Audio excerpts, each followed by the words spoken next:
Test 4, Section 1. You will hear a woman asking a shop assistant about DVD players. You now have 30 seconds to read questions 1 to 4.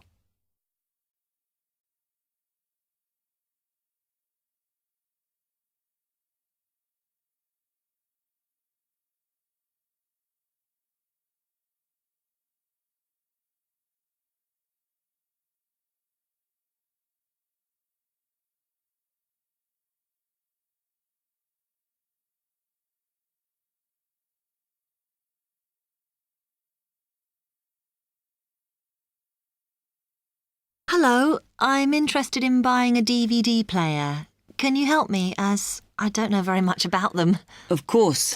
We sell quite a range.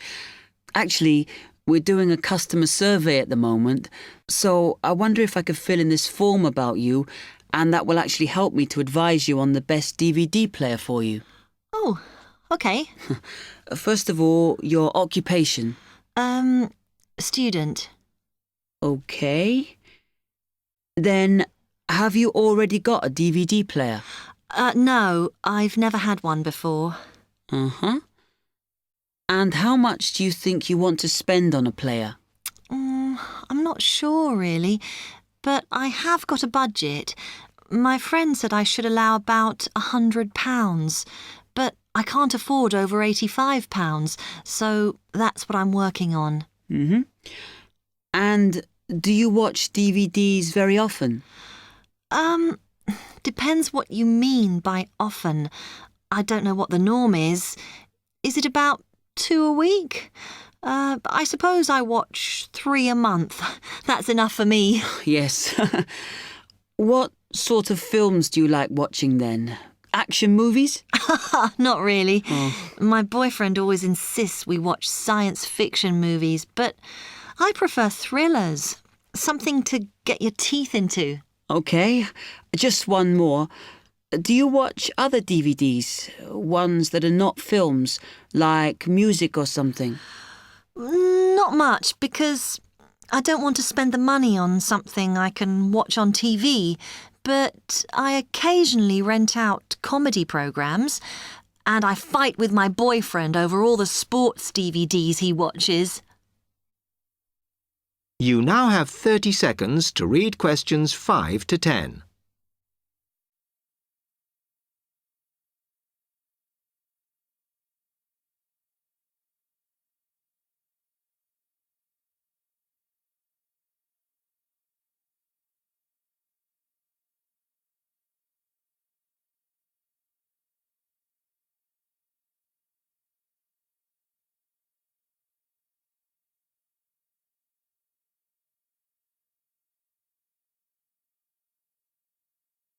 OK, let me explain a bit to you about the DVD players that are in your price range. First, there's the DB30, which has only got basic features, but it is a bargain at £69. Now, all the DVDs come with an after-sales service that starts when the guarantee runs out. As it's so cheap, the DB30 comes with a limited after-sales service, as it only includes parts. You would have to pay for most of the repair.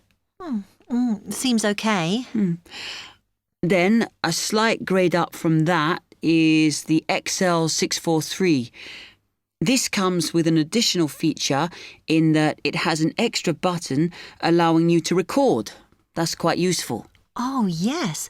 That would mean spending less on DVDs to watch. Yes, so you'd make the extra money back on it that it costs. Let me see how much it is.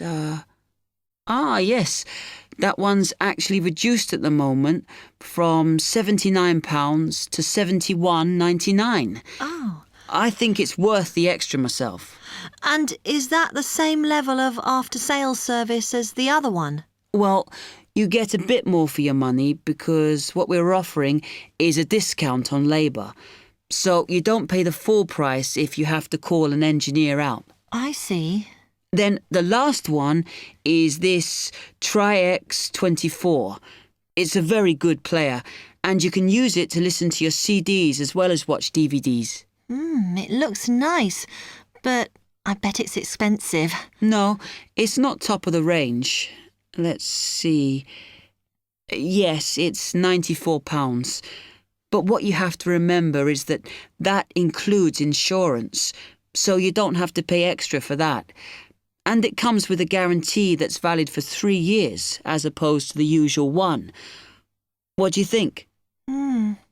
Maybe.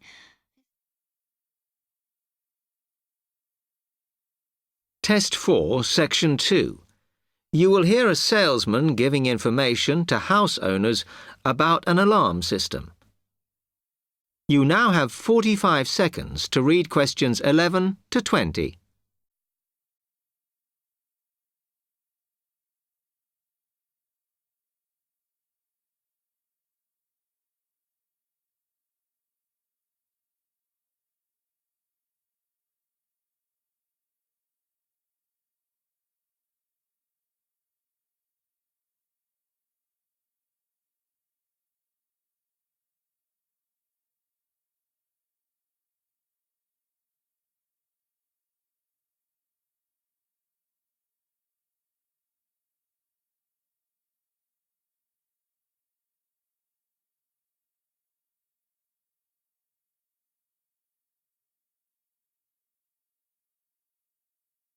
Thank you for inviting me to your residence meeting.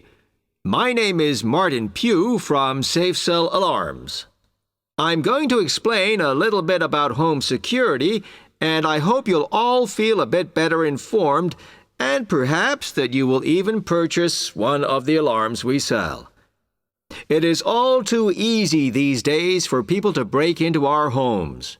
Did you know that 25% of all burglaries are committed by burglars breaking and entering via the back door? Even though it is locked, it is still relatively easy for someone to gain entry. And there are parts of our house that we think are not vulnerable because they look inaccessible, but they're not.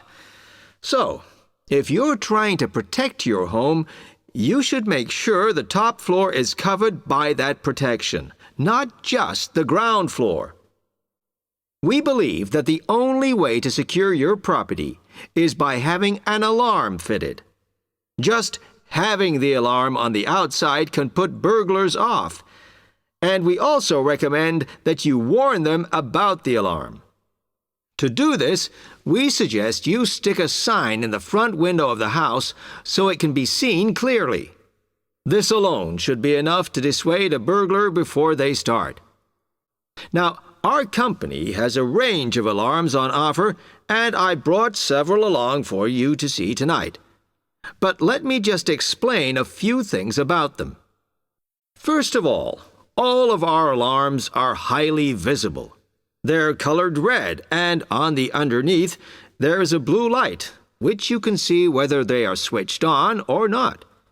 This acts as a deterrent to burglars who can see it as an active alarm system. Like most systems, our alarms are very sensitive, so you do need to look after them.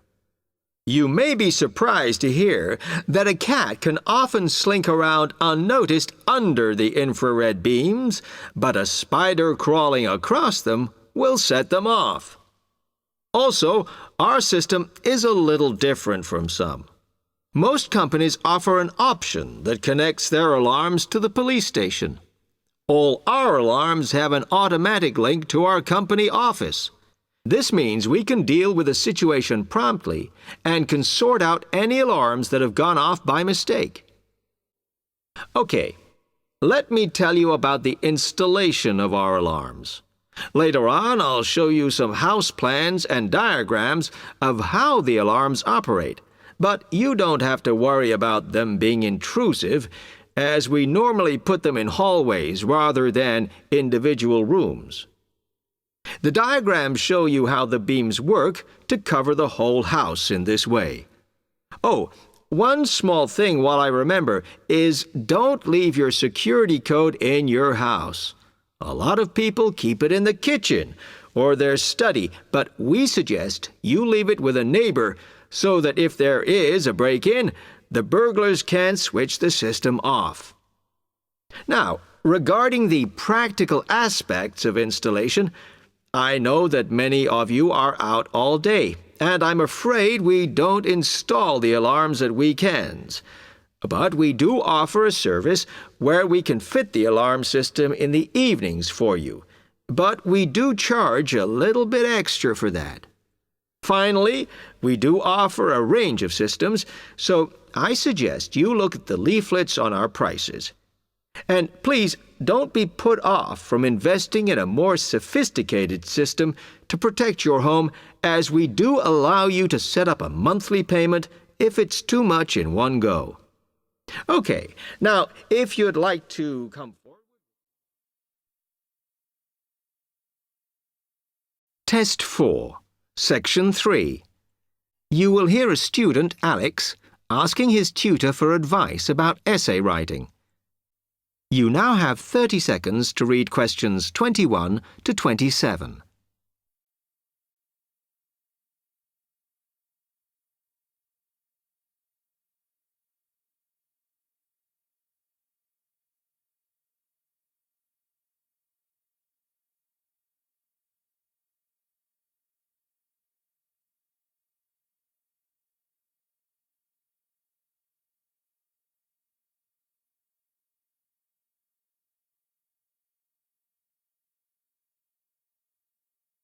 Hi, Alex. Come in.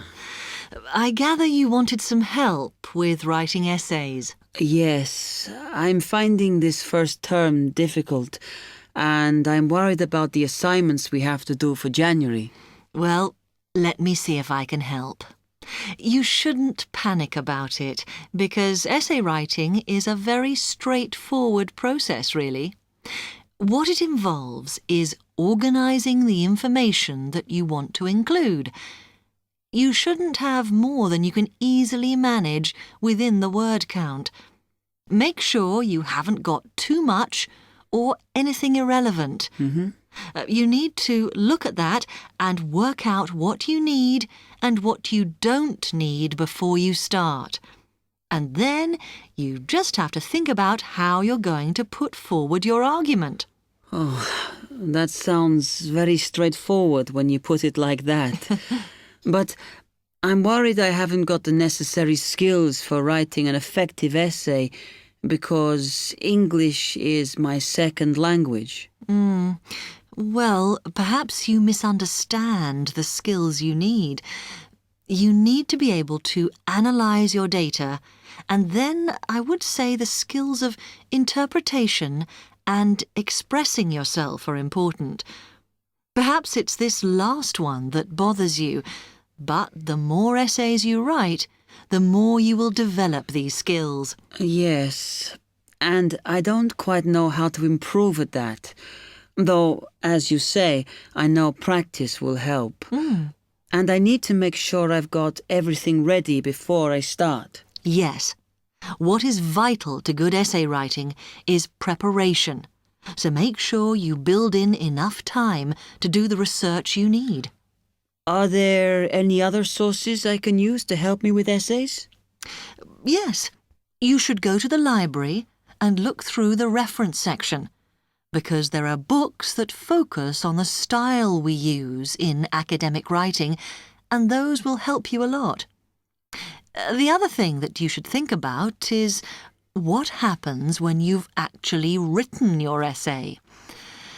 Too many students just complete their work and hand it in, whereas what you should be doing is making sure that you edit it as thoroughly as possible. Oh, yes, that's a good idea. Then I'd pick up any mistakes and also see if it reads logically. Exactly. The other thing is, again, what a lot of students do is get their essays back, look at the marks, then just file it away. They don't realise that if they checked it through and looked at what the tutor had written, then they can learn from their old essays. Yeah, I can see that's a good idea. So, is that okay? You can always come back to me. You now have 15 seconds to read questions 28 to 30.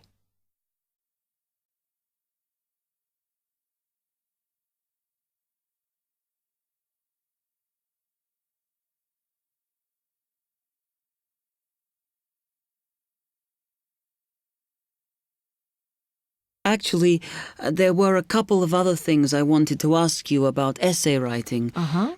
I had a few thoughts of my own about what I should do, such as really taking good notes when I'm reading, because that helps, doesn't it?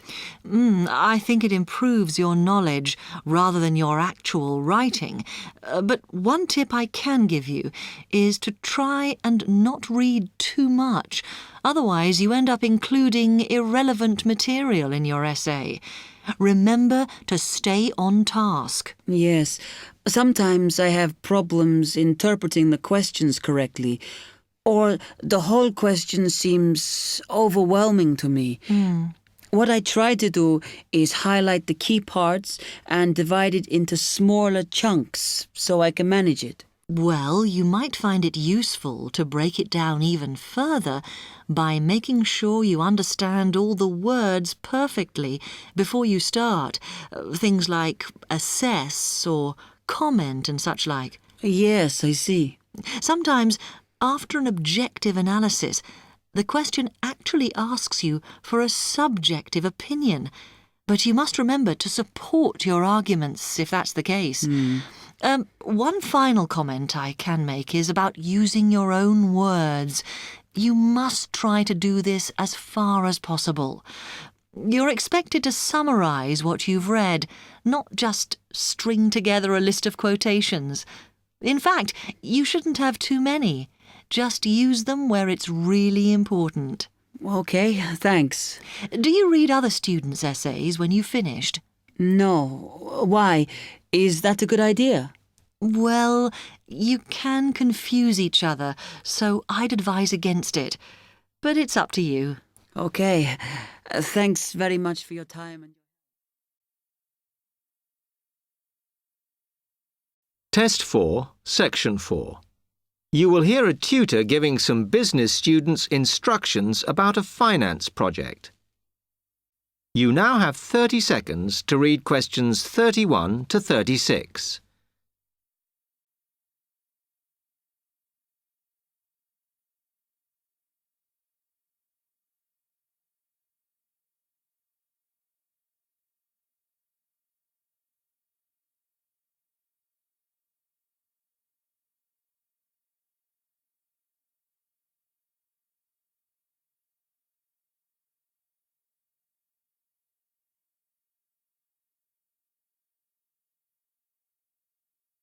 OK, can you quieten down, please?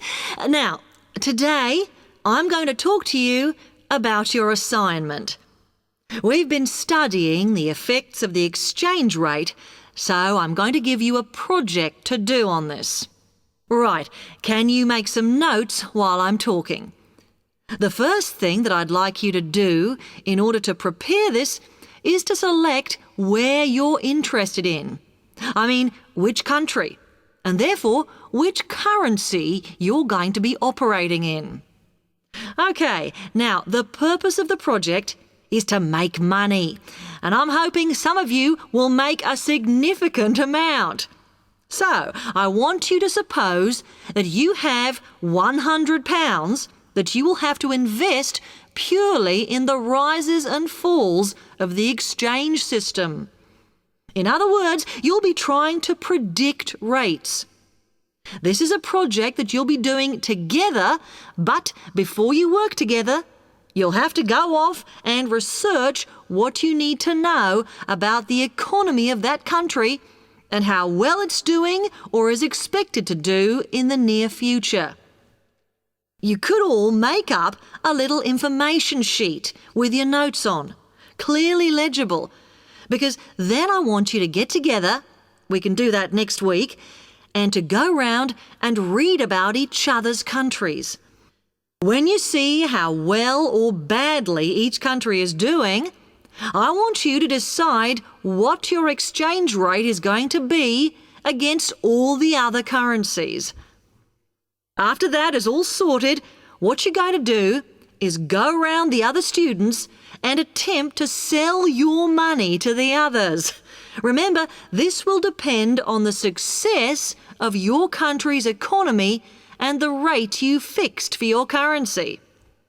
Now, you're not allowed to just swap currencies with each other, but you may wish to buy from the other countries. But you must do a proper transaction. All the way through this, you must keep your accounts properly for each transaction.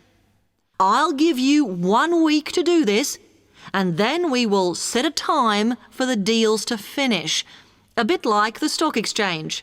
And at that point, I will ask you to calculate how much you have made. Is that clear? You now have 30 seconds to read questions 37 to 40.